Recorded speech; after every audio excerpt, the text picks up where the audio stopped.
బంగ్లాదేశ్ లో మన హిందూ బంధువుల పైన జరుగుతున్న అన్యాయానికి, వాళ్ళ పైన అక్కడున్న ఇస్లామిస్ట్ జిహాదీలు చేస్తున్న దౌర్జన్యానికి నిరసనగా ఈ రోజు ఈ కార్యక్రమాన్ని చేపట్టాం.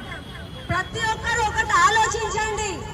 ఏదో బంగ్లాదేశ్ లో అవుతుంది, మనకెందుకులే అని చెప్పి ఊరుకోకండి. దయచేసి ప్రతి ఒక్క హిందూ బంధువులారా మేలుకోండి.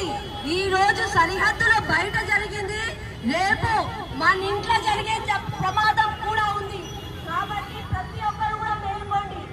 నేను ఈ సో కాల్డ్ సెక్యులర్ వీళ్ళందరినీ అడగాలనుకుంటా, అసలుకి నిజంగా కూడా మీకు చెవులు వినిపిస్తున్నాయా, కళ్ళు కనిపిస్తున్నాయా?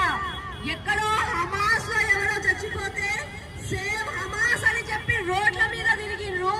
ఈ రోజు బంగ్లాదేశ్ లో పక్కనే ఒక హిందూ సమాజం నుంచి అన్యాయం జరుగుతుంది. ఎందుకు ఎవరు నోరు ఎత్తట్లేదు అంటే కేవలం మీకు ఏదో ఒక అపీస్మెంట్ కోసము, మీ మంచి కోసము కేవలం ఒక వర్గం మాత్రమే కనిపిస్తుందా?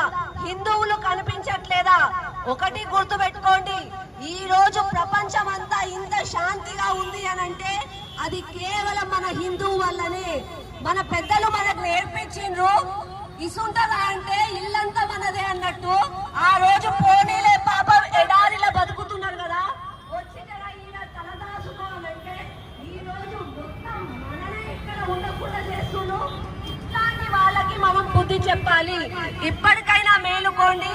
బంగ్లాదేశ్ హిందువుల కోసం కాదకుండా మన భారతదేశంలో నివసిస్తున్న ప్రతి ఒక్కరి కోసం, నీ ఇంట నీ లక్ష్మి, నీ బిడ్డ మొత్తం కళ్ళకి మంచిగా ఉండాలి, సంతోషంగా ఉండాలి, నుదటిన బొట్టు పెట్టుకోవాలి, పొద్దున లేసే దేవుడికి పూజ చేయాలి, ప్రశాంతంగా ఉండాలి, గడప బయటికి పోయిన వాళ్ళు ఇంటికి మంచిగా రావాలి అని అంటే హిందువులారా మేలుకోండి. ఇప్పటికైనా సరే మేలుకోండి. కేవలం ఏదో జరిగినప్పుడు బయటికి రావడం కాకుండా ప్రతి ఒక్కరు కూడా మీ ఇంటిని పరిరక్షించుకుంటే మంచిది. జై హింద్.